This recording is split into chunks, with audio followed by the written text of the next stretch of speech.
گزرتا گیا، ناموس رسالت کے قانون کے ساتھ چھیڑ چھاڑ ہوئی، اس کے جواب میں خادم حسین رضوی نے فیض آباد اسلام آباد میں دھرنا دیا، لوگوں نے رنگ برنگی باتیں کی، تمام ایم این ایز میں ایک میر ظفر اللہ خان جمالی تھا، اس نے کہا میں باتوں سے سب کو مطمئن کر سکتا ہوں، اپنے نبی کو تو نہیں کر سکتا، یہ قانون کے ساتھ چھیڑ چھاڑ ہوئی ہے، لہٰذا میں احتجاجاً اس اسمبلی سے استعفیٰ دیتا ہوں، چونکہ میں ہر سال عمرے پہ جاتا ہوں، نبی کے سامنے مدینے کیسے جاؤں گا۔ اس سچے عاشق رسول نے قومی اسمبلی سے استعفیٰ دیا، حضور علیہ السلام کی خدمت میں مدینہ منورہ میں پہنچا، اور اسی استعفے کے دوران اس کا انتقال ہو گیا۔ جب اس کا اس حال میں دنیا سے واپسی ہوئی،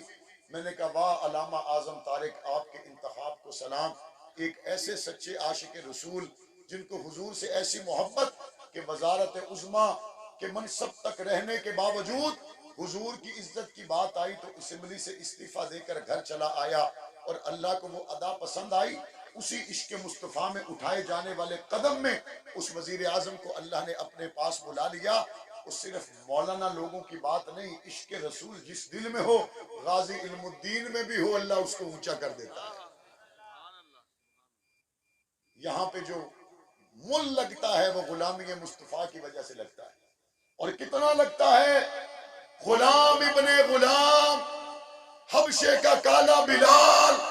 جب مصطفیٰ کی غلامی میں آیا تو حضور نے کعبے کی چھت پہ کھڑا کر دیا، اور کعبے کی چھت پہ بلال سے اذان دلوا کر بتا دیا جس کی نسبت محمد سے ہو جائے اس کو نیچے نہیں، میں محمد اس کو اونچا کرنے کے لیے آیا۔ نسبت مصطفیٰ کے ساتھ اللہ ہمیں رہنے کی توفیق عطا فرمائے۔ ہمارے محسن کون ہیں، ذرا دہرائیں، ہمارے محسن کون ہیں، ہمارے امام کون ہیں، ہمارے پیر کون ہیں، قرآن لکھنے والے کون ہیں، لکھ کر امت کو پہنچانے والے کون ہیں، نبی سے دین لینے والے کون ہیں، لے کر امت کو دینے والے کون ہیں، حضور کا جاگتی آنکھوں سے دیدار کرنے والے کون ہیں، حضور کے مکہ کے ساتھی کون ہیں، حضور کے مدینہ کے ساتھی کون ہیں، ہر دم ساتھ رہنے والے کون ہیں، کبھی نہ گھبرانے والے کون ہیں۔ سے گزرے تو انگلیاں منہ میں دبا کر عیسائی دیکھتے رہ گئے، محمد کے غلام گزرے، آنکھ اٹھا کے کسی نے عورت کو نہیں دیکھا، آنکھ اٹھا کے کسی نے خزانے کی ٹوکریوں کو نہیں دیکھا، کسی نے دائیں بائیں توجہ کی ہی کوئی نہیں۔ انہوں نے کہا بس بات سمجھ میں آ گئی، جن کی تربیت جو ان کی تربیت کر گئے، ان کی آنکھ میں حیا یہ ہے، جو ان کی تربیت کر گئے، جہاں لالچ کا تصور ہی کوئی نہیں، بس مان لو یہ سچے نبی کے سچے غلاموں کے سوا اور کوئی نہیں ہو سکتا۔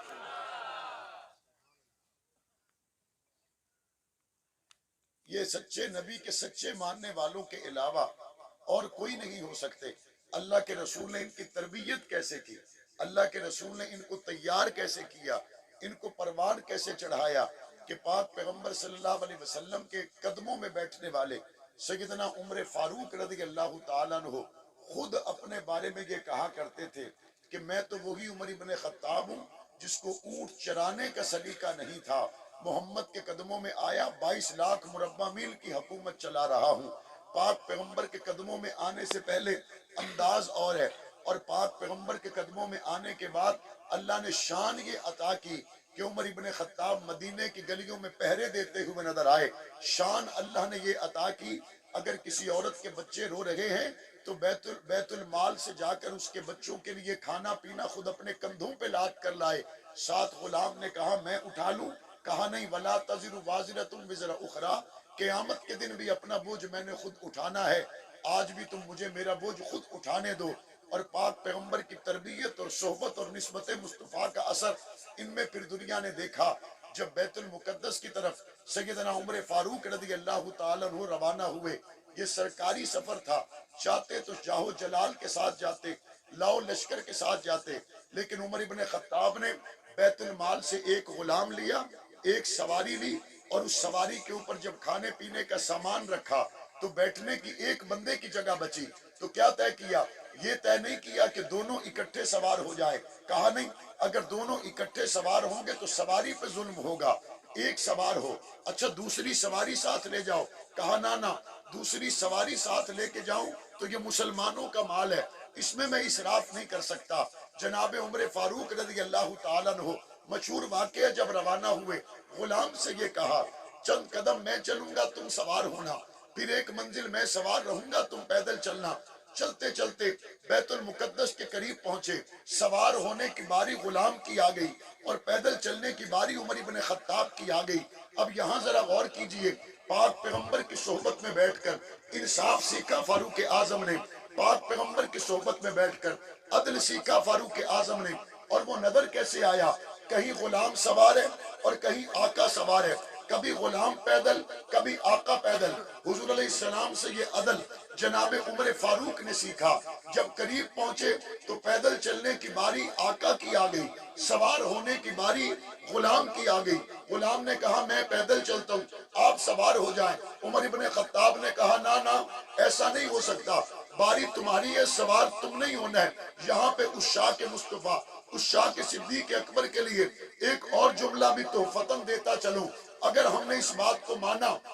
کہ عمر فاروق نے پاک پیغمبر سے عدل سیکھا، پاک پیغمبر سے انصاف سیکھا اور اپنی باری کو غلام کے ساتھ برابر تقسیم کر لیا، تو اس شاہ کے صدیق ذرا توجہ کرے۔ ہم یہ تو علماء کرام سے سنتے رہتے ہیں کہ پاک پیغمبر نے ابو بکر صدیق کی گود میں آرام کیا، لیکن ذرا مجھے بتائیے جب پاک پیغمبر کی نیند پوری ہو گئی، ابو بکر صدیق نے آرام کرنا چاہا ہوگا، تو جس پاک پیغمبر نے عدل عمر فاروق کو سکھایا کہ وہ اپنی باری پر غلام کو سوار نہیں کرتا اور غلام کی باری پر خود سوار نہیں ہوتا، تو کیا پاک پیغمبر نے اپنی نیند مکمل فرمانے کے بعد اپنی گود میں ابو بکر کو نہیں سلایا ہوگا؟ تو اندازہ یہ ہوتا ہے کبھی ابو بکر صدیق نے گود میں سلا کے مصطفیٰ کو دیکھا ہوگا اور کبھی گود میں لیٹ کر مصطفیٰ کا دیدار کیا ہوگا۔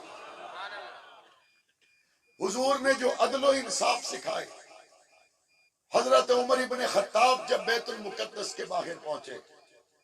یہ وہی بیت المقدس ہے جس کی خون کے آنسو آج پوری دنیا کے سامنے ہیں۔ اسی بیت المقدس کے باہر عمر ابن خطاب پہنچے۔ تورات و انجیل کے عالم تلواریں لے کر نہیں آئے، تورات لے کر آئے۔ تورات و انجیل کے عالم نیزے لے کر نہیں آئے، انجیل لے کر آئے۔